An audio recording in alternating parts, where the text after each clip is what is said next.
Hello guys! So, ang topic natin for today, eto, mga ladies, mga misis, handa mo bang bawiin si mister or ang iyong partner sa kanyang kabit kapag nalaman mo na siya ay nagkasakit at iniwan siya ng kanyang kabit? So, ladies, kung interesado kang malaman ang mga dahilan kung bakit sumasama sa iba ang lalaki, panoorin mo ito.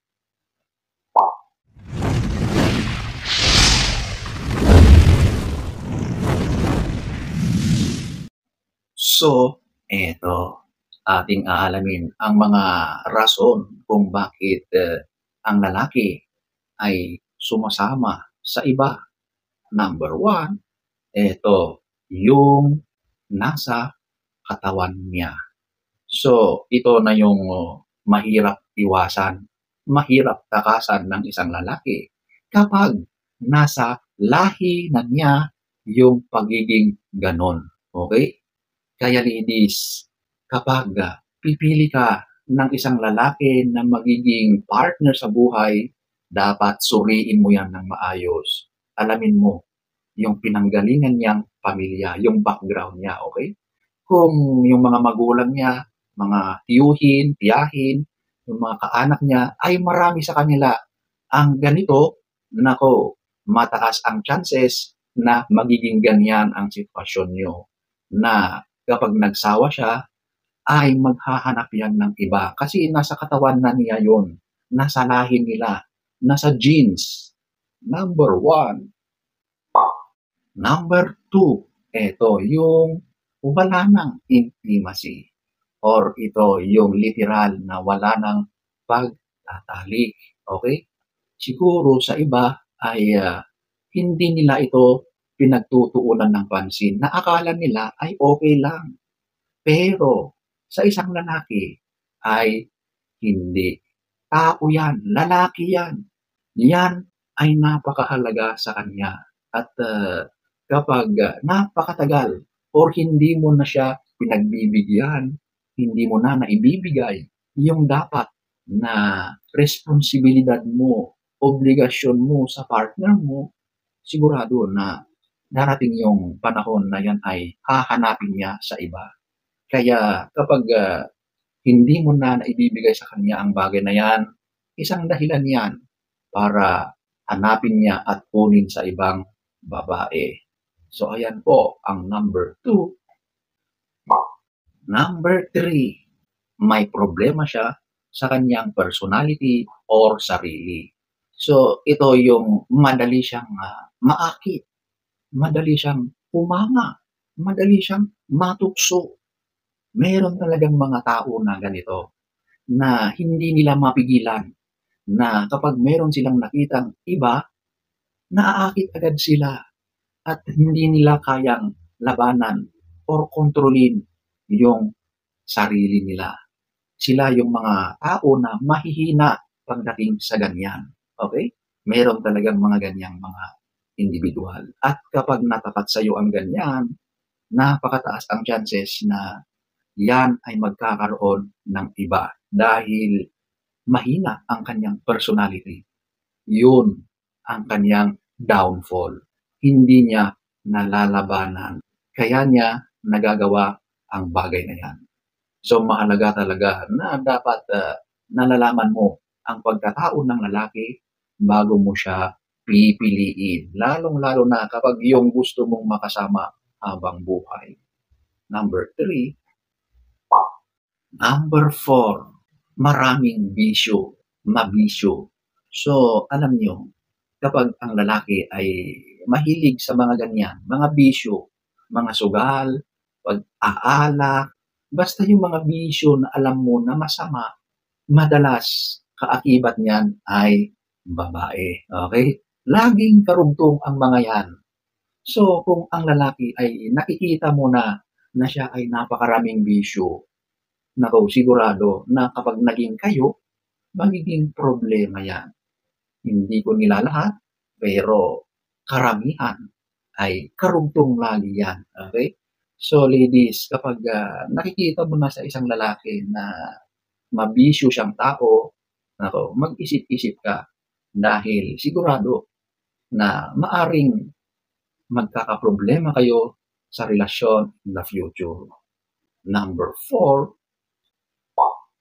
number 5, ito yung impluwensya ng barkada.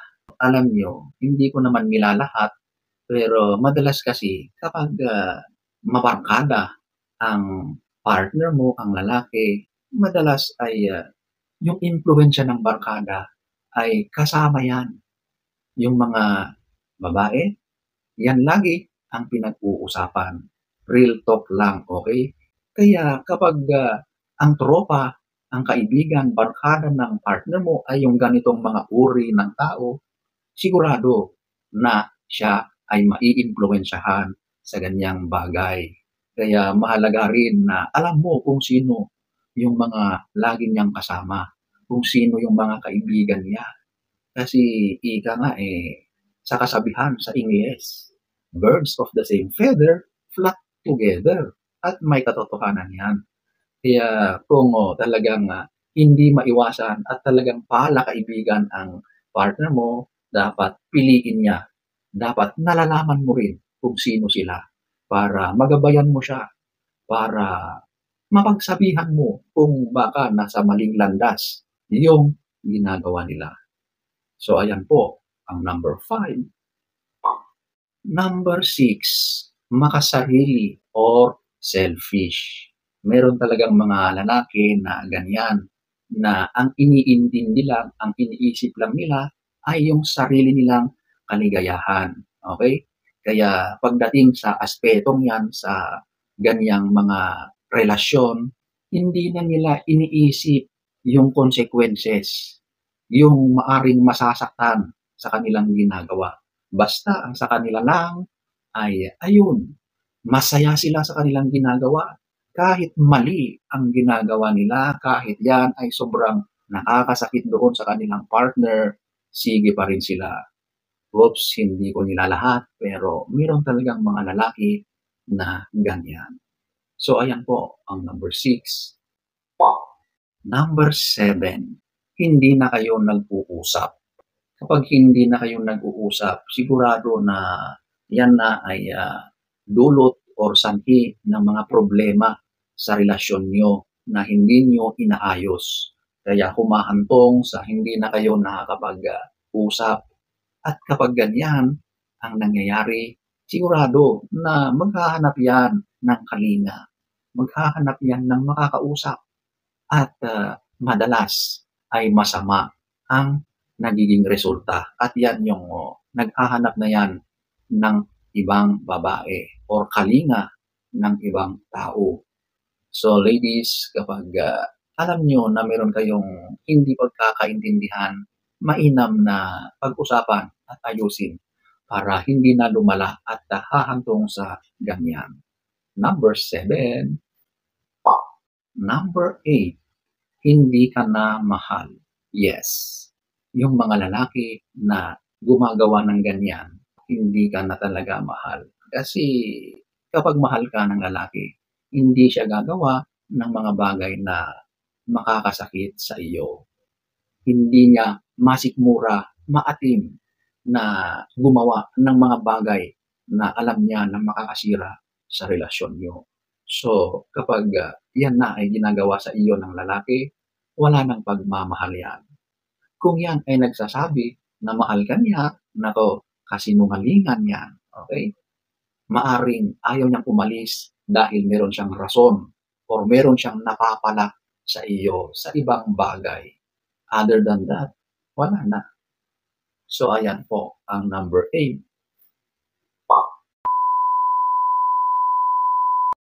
So, ladies, ayan po ang ilan sa napakaraming dahilan kung bakit sumasama sa iba o naghahanap ng iba ang lalaki. Kung babawiin niyo pa ba ang iyong partner kapag humantong na sa ganon? So, sana ay nagustuhan niyo ang ating topic for today. Next story time. Don't forget to subscribe,